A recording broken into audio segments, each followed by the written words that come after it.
Hi friends, எல்லாருக்கும் வணக்கம் and welcome back our channel. இன்றைக்கி என்னோடய டே 4 பிரம்ம முகூர்த்த பூஜை பண்ணியிருக்கணும். ஆனால் இன்றைக்கி டிலே ஆயிடுச்சு. அதாவது நான் காலையில் நேரமே எழுந்திரிச்சோம். ஆனால் சரியான தலைவலியாக இருந்துச்சு. அதனால் இன்றைக்கி பிரம்ம முகூர்த்த பூஜை பண்ணவே முடியல.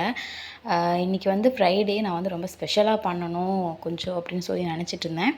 பட் எல்லாமே ஃப்ளாப் ஆகிடுச்சு. ஏன்னா ரெகுலராக 3 நாளாக இருந்துச்சு. நேரமே இருந்துச்சு. தலைக்கு குளித்ததுனால நமக்கு தலைவலி வந்துடுச்சு.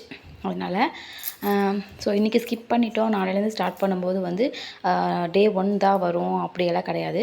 நீங்கள் இன்றைக்கி ஸ்கிப் பண்ணிவிட்டு நாளைக்கு பண்ணுறீங்க அப்படின்னா டே 4 நீங்கள் கண்டினியூ பண்ணிக்கலாம். இதுக்கு மட்டும் இல்லை, எல்லாத்துக்குமே தான்.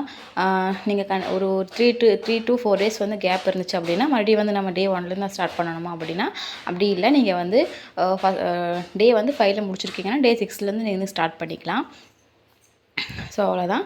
நான் எந்த மாதிரி வீடியோஸ் போடணும் அப்படின்னு சொல்லிட்டு மறக்காமல் கமெண்ட்டில் சொல்லுங்கள். என்னோடய வீடியோஸ் எப்படி இருக்குது அப்படின்னு சொல்லிவிட்டு எனக்கு சொல்லுங்கள் பார்க்குறவங்க. ஸோ நான் இம்ப்ரூவ் பண்ணிக்க ட்ரை பண்ணுறேன். ஸோ நாளைக்கு பிரம்ம முகூர்த்த பூஜை பண்ணிவிட்டு நான் உங்களுக்கு வீடியோ எடுத்து போடுறேன். ஸோ தேங்க்ஸ் ஃபார் வாட்சிங். Keep smiling. Tata, bye bye.